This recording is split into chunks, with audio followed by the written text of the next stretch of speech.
5 минутта жасалатын дизайнды жасайық.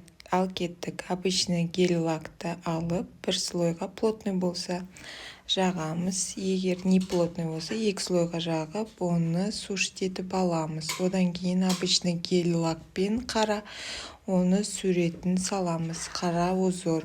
Импровизация жасауға болады. Любой сізге ұнайтын узорларды салсаңыз болады. Бұл дизайн өте оңай және тез, обалденный әдемі көрінеді. Главное, түстердің үлесетін болса болды. Бұл дизайнды сіз точно қайталай алатынына мен кәміл сенемін. Сол себептен жасап көріңіз, қорықпаңыз.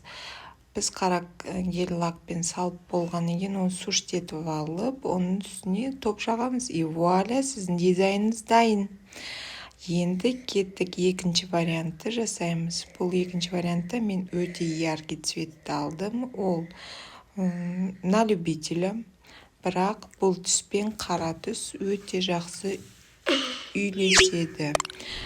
Егер менің дизайндарым сізге ұнаса, обязательно лайк басып, подписка жасап кетіңіз. Менің каналымда өте көп дизайндарды көре аласыздар. Бұл дизайндар өте тез, жеңіл жасалады, зато сіздің клиенттеріңіз точно довольны болып кетеді. Бұл екінші вариантты мен матовый жасауды таңдадым, сол себептен матовый мен вообще шикарно көрінеді. Үшінші вариант тоже также осындай методпен жасалады. Бұны бірақ мен қызыл мен ақ үлестірдім, сол себептен бұл да әдемі көрінді.